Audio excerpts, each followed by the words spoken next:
Assalamualaikum warahmatullahi wabarakatuh. Perkenalkan, nama saya Ahmadani Sela Putri, saya dari Prodi Hukum Ekonomi Syariah dengan NIM 330202300039. Di sini saya ingin memaparkan tentang kasus kerugian mudharabah dalam hukum perikatan Islam.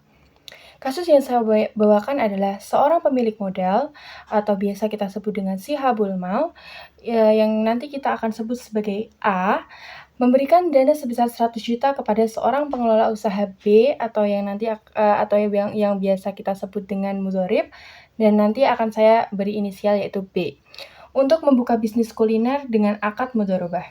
Jadi mereka ingin membuka suatu restoran dengan menggunakan akad mudharabah. Kesepakatan awalnya adalah keuntungan akan dibagi 60% untuk si A atau si habul mal dan 40% untuk si B, yaitu adalah mudharib. Setelah berjalan selama 6 bulan, B atau si mudharib melaporkan bahwa mereka mengalami kerugian karena kurangnya pembeli atau karena permasalahan kondisi pasar. Namun, si A mencurigai bahwa si B menggunakan sebagian dananya untuk kebutuhan pribadinya. Karena mereka tidak memiliki atau si B itu tidak memiliki laporan yang jelas. Jadi dia tidak memiliki laporan keuangan yang jelas. Kemudian untuk mengetahui lebih lanjut, kita harus tahu dulu prinsip dasar mudharabah dalam Islam itu apa sih? Kemudian ada pengertian mudharabah sendiri. Mudharabah sendiri adalah akad kerjasama antara seorang pemilik modal atau sihabul mal dan pengelola usaha yaitu mudharib, di mana pemilik modal menyediakan modal, sedangkan untuk pengelola usaha mengelola usaha dengan imbalan bagi hasil dengan keuntungan yang sudah disepakati dari awal. Kemudian, bagaimana sih jika terjadi keuntungan dan kerugian antara kedua pihak yang berakad mudharabah tersebut? Pertama, jika mengalami keuntungan. Jika mengalami keuntungan, seorang sihabul mal dan mudharib, mereka akan membagi keuntungan mereka dibagi sesuai nisbah yang telah disepakati di awal. Seperti kasus yang saya bawakan hari ini adalah untuk sihabul mal adalah 60% dan untuk mudharib adalah 40%. Kemudian bagaimana jika mereka mengalami kerugian? Jika mengalami kerugian adalah pemilik modal akan menanggung kerugian tersebut, sementara pengelola hanya kehilangan tenaga dan waktu saja.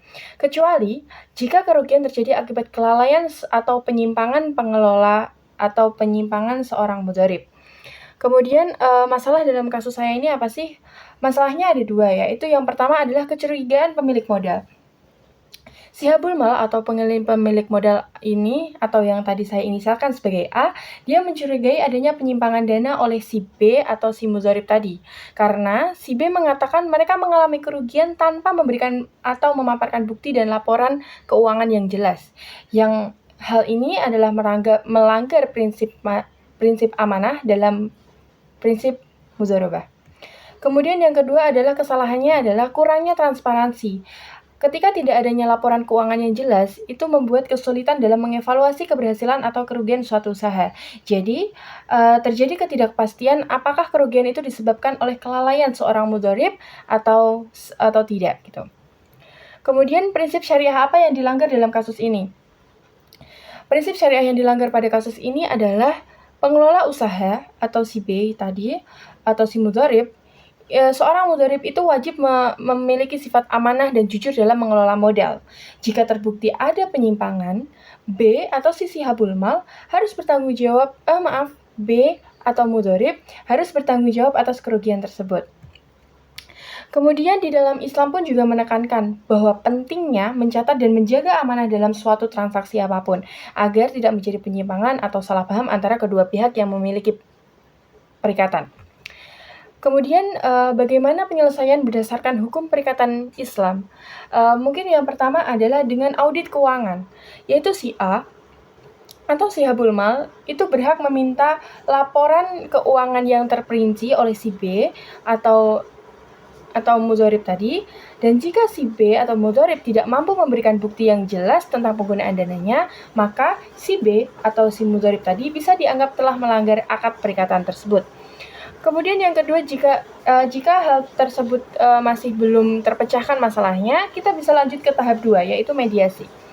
A dan B Antara kedua pihak yang berikat tersebut disarankan untuk menyelesaikan masalah ini melalui mediasi dengan menghadirkan pihak ketiga, misalnya ulama atau ahli ekonomi syariah, agar terdapat penengah untuk mengevaluasi situasi ini gitu. Sebelumnya mediasi itu apa sih?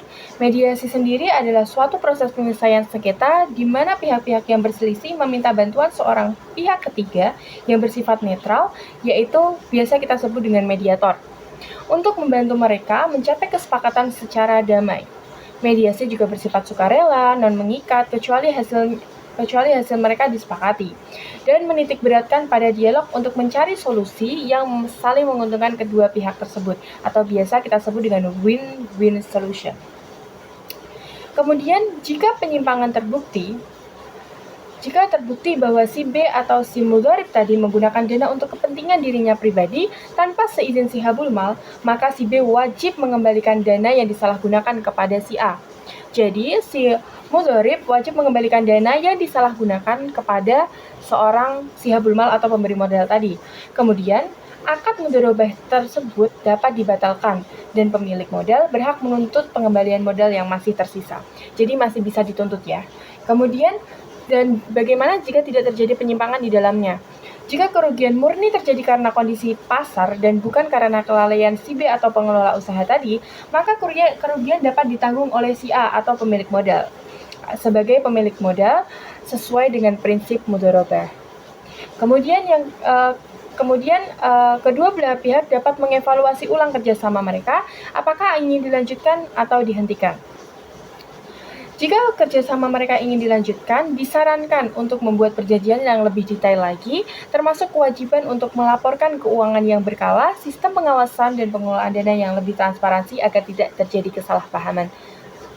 Mungkin sekian dari saya. Wassalamualaikum warahmatullahi wabarakatuh.